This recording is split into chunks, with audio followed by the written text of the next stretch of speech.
Okay, so I did that video yesterday telling people to not summon for Ishtar, and after doing that video, I was like, I probably should do a video comparing her to all the other main, like, Buster AoE archers, because if you look at, like, Ishtar's AoE damage, she's doing really big Unga Bunga damage. Like, if you look at this, and then compare it to these guys, it's not even close. Like, Napoleon is the closest, and he's like 7,000 away. It's a pretty big gap. Now we'll talk about this over here in a little bit, but I thought it would be really good to go ahead and like talk about why she actually is pretty good, because I feel like I left the impression on people yesterday that I don't think Ishtar is good, when that's actually not true. I do know that she's really, really good. I'm just saying that like there are better servants to kind of save for this year, but I kind of wanted to justify a few of those people and be like, hey, no, like, let's actually talk about why she's so good, and then maybe talk about where she falls flat in comparison to some of these other archers. But the first thing about Ishtar that you notice when you look at her stuff, okay, first of all, that's the first thing you notice, is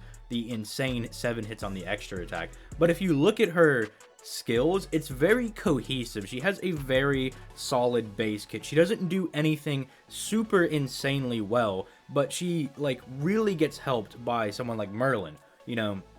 As a Buster servant, she basically has a perfect foundation, right? Because she has just a little bit of attack, right? A little bit of base crit damage, right? Which is not, this is not an insane amount, but it is a very solid base, right? She has a 50% battery, which is always going to be very good. And then this I found to be like very inconsistent. Even though it's 80%, you never get it to pop when you need it. Like, if you need the invincibility pierce, you always get the actual self invincibility. Or if you're like, dang, I need to live, it gives you the pierce invincibility. Or you just don't get either of them, right?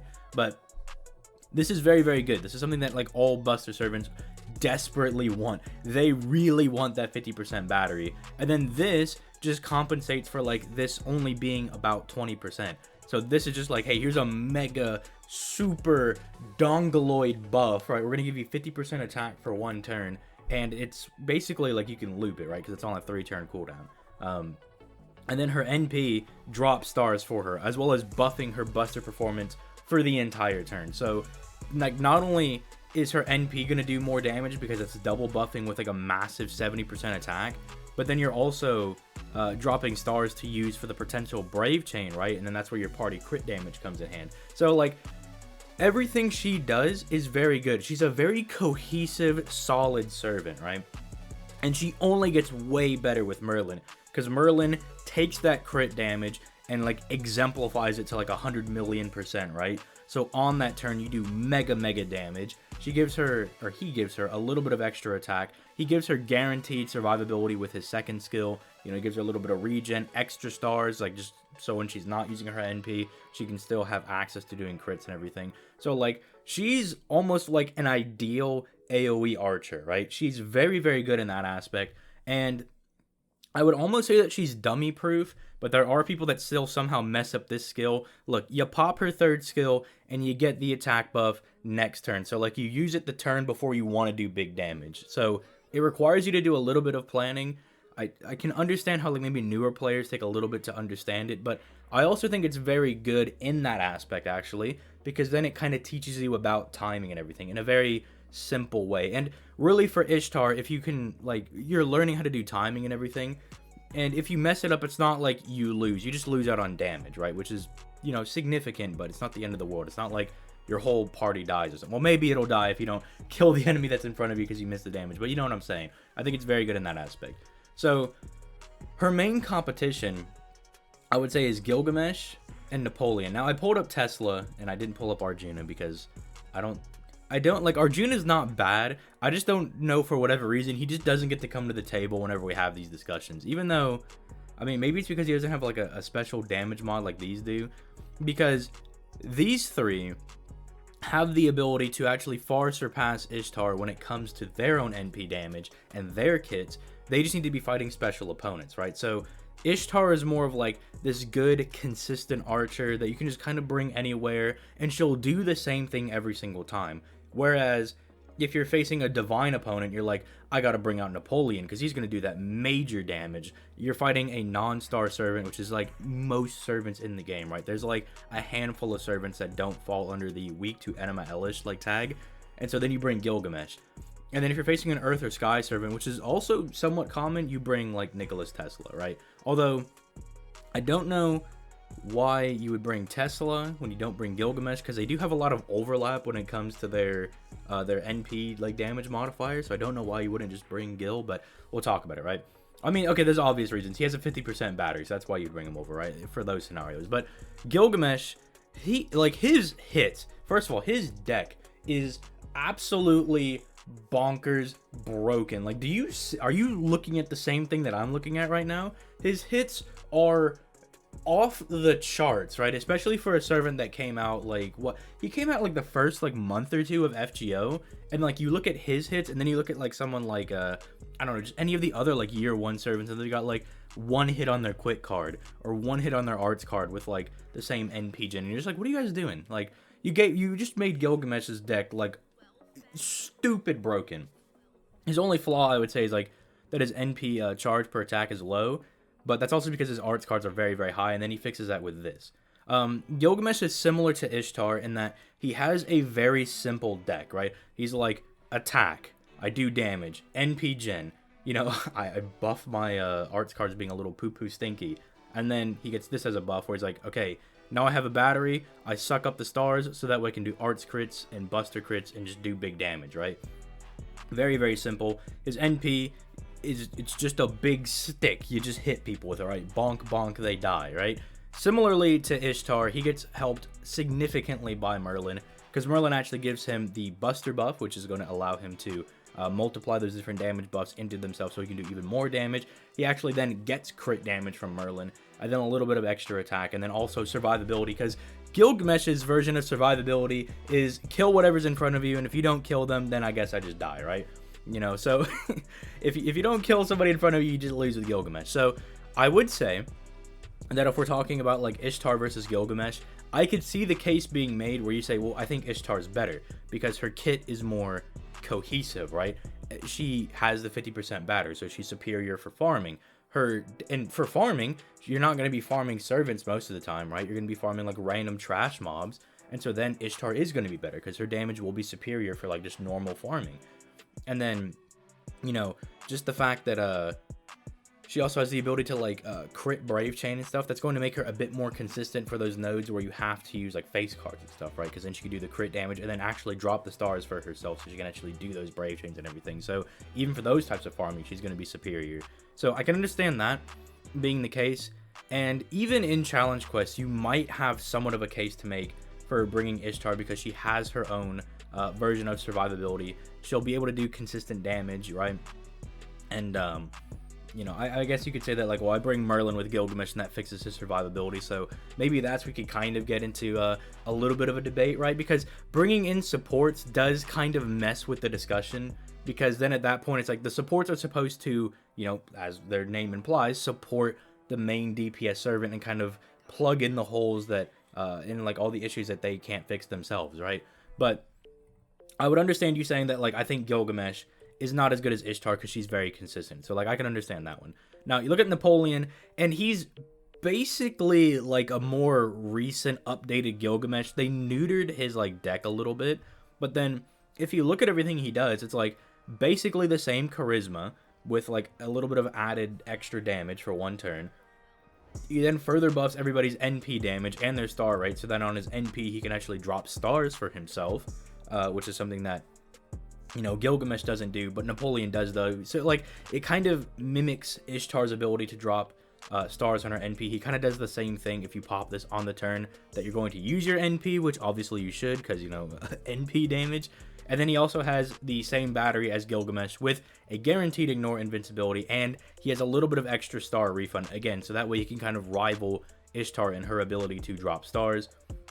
And then obviously, again, they slap that onto his NP. So it's like Napoleon, I could see the inverse, right? Where you're just like, he should be better than Ishtar because consistently he's going to be, you know, doing everything that she does just a little bit better. Because what, he's just missing out on like crit damage, I think. But I mean, the buffs and everything, like it's insane because this is party wide. This is both party wide. And then this actually does help out everybody on the team as well with this as well, right? Like, because then at this point, he's dropping not just enough stars, for just himself with like the 20 stars. He's dropping stars and generating stars for everybody, right? With little niche added effects for like ignoring defense, like just little things here and there. And then he does have the same thing that like Gilgamesh does, where if he's able to fight a divine opponent, he's far out damaging Ishtar.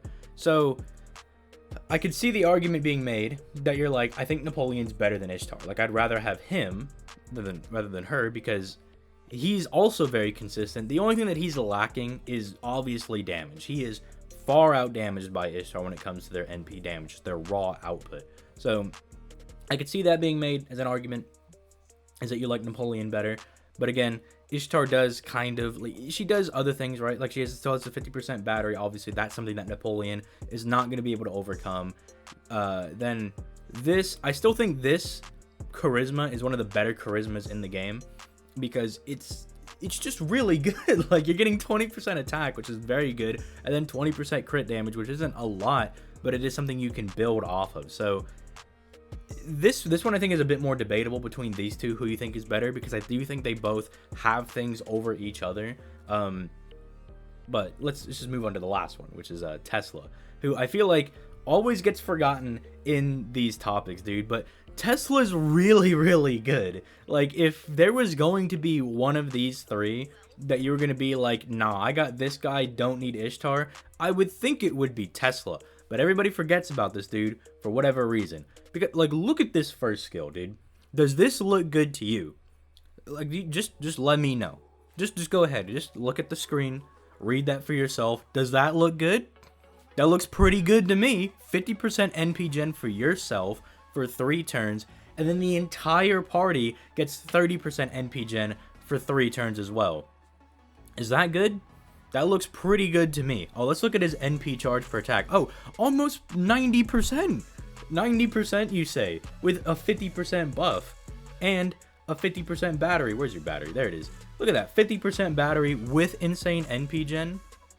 Insane. Has the same guaranteed ignore invincibility. Also, I mean, he drops 10 stars. I mean, I'm not gonna pretend like, oh my goodness, it's 10 stars. I'm not gonna cap. All right, I'm not gonna lie. It's 10 stars. Let's relax. And then this was like one of his only flaws, and then they buffed it, so like guaranteed survivability. Then he gets a pretty decent, like, chunky 20% attack. Well, not chunky. It's okay. All right, let's not cap. 20% attack. Same thing as like what Ishtar and Napoleon has. Although Napoleon does have the additional 20% for 1 turn. But you get what I'm saying.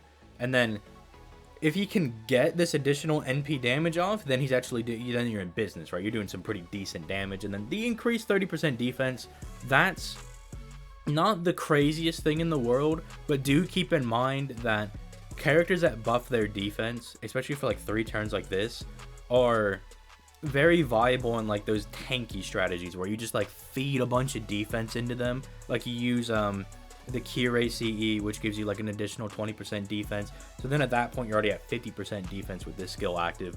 Then you just throw like Mash and like David, or I think Bedivere also gives like 30% defense to the party. You just start combining characters like that, and then you have 100% defense and you can't die, right? They're very viable for strategies like this. His NP, very, very strong. Like, it's just AoE, chance to stun. No, who cares if you have the 500 damage to self, right? Who cares? 500, not much. Especially if you're pairing with Merlin, who's going to just regenerate that HP for him. This, surprisingly enough, this is like the ding, ding, ding. This is like the guy that if you're going to be like, I think this person's better than Ishtar, I think it would be this guy. Because 50% battery, doesn't matter because Tesla's got a battery. Ignore invincibility, well, he's got that guaranteed for 3 turns. I mean, you drop a little bit, you drop 10 more stars with Ishtar's NP, whereas he's just dropping 10, so I guess you could give her that. Is her star gen stat actually better? Because I never look at her star gen stat. Her star gen stat is better, and she's got a superior quick card, so I guess you could say that she'll drop a bit more stars than he will. Although she also only has 3 hits on her NP, correct? Yeah. So it's not like it's going to be super massive. It's not like they're going to be dropping significantly less or anything. But then this is just like, I see this skill and I'm like, dude, this is what Buster teams need, because the only thing that like Buster is really losing out on right now, and the reason it's kind of down bad, is because they can't loop their NPs. It's not like the art servants or the quick servants where they pop their NP and then they get like 70% gauge back. It's like they're not like that. But this is a step in the right direction where you're just going to like flood them with NP gain rate so that they can just like maybe do a brave chain with like some arts cards, and hopefully they drop some stars with their NP, so they can just start like doing crits, and they can keep the crits going by keep genning stars, and then they can do brave chains and keep like actually loop their NP that way. Doing stuff like this is the way to kind of get around that and kind of have them loop their NP. It's a little inconsistent, right? Because it's relying on your deck, but I guess if you start pairing it with like Summer BB and like Ruler Artoria, where you can like manipulate your deck, you can kind of get something consistent going, but that seems like it's going to be a little painful to do, but I'm sure you could do it. But I look at this and I'm like, okay, that I think is really solid. Even though he's got the lowest damage out of everybody that we talked about, if you can get the Earth or Sky Servant buff, like let's just take a look. It's kind of a lot of people. Am I stupid? Yeah, this isn't even the right page, dude. I'm sorry. I never learned my alphabet as a kid. I'm just a big dummy, but no, I'm just playing. But look at that. That's a huge chunk of servants. Although you might say that he's only going to use it against like from Artoria to this Karna, right? Like, because you know, I don't know why you would bring him against class neutral, like unless you're really struggling. You can bring him to fight Enkidu, but that's not gonna be a fun time. I don't know why you would do that. But then again, there's like a hefty amount of berserkers you could bring him against. You know, this boy right here, you know, this is only going to be one of the harder boss fights in the game, and you know, he has special damage mod against him. I'm pretty sure that's going to be a nice point for him. But I mean, let me know in the comments down below, you know, what you guys think. Who do you think is like the best archer out of these ones? Do you still think that, like, no, I like Ishtar, she's very consistent, you know, I don't like having to worry about like all these special damage mods. I just like being able to bring Ishtar to any node and she claps cheeks, and I like that, and that's perfectly fine if that's what you like? Or are you like, dang, Tesla's pretty good, man, that boy got the mean support, you know, I love that dude? You know, let me know in the comments down below. I do understand, so somebody doesn't like yell at me in the comments that yes, this is the same 80% that like Ishtar's got on like this skill, right? I understand. I don't want somebody to be like, they got the same 80%. Like, all right, relax. But you know, like, I'm gonna acknowledge it, right? But at least for this, I mean, no, I can't even say it's like less important, because this is kind of important to him doing decent damage. This is not as important. Again, it's more for like defense stall meme strategies. But yeah, if you do miss that, missing this is probably more significant than Ishtar missing either of these, right? Because you're probably not counting on either of these, and these, at least the survivability is something that Merlin can fix, right? This, I mean, just honestly, if you're gonna like, if it's really that big of a deal for you to get the ignore invincibility, just pop one of the ignore invincibility CEs on your servant and just have that permanently throughout the entire battle, right? Like, just subvert even needing to like rely on that in the first place, right? Like, who cares? But anyway, with that being said, I'm going to go ahead and get out of here. Leave a like and subscribe, by the way. You know, we're on our road to 1K, so if you drop that, you know, we're very, very close. We're like 25 subs away, you know. Like and subscribe, help your boy out. Daily FGO content, all that good jazz. And with that being said, I'm going to go ahead and get out of here. You guys have yourselves a nice day. Peace, late, guys.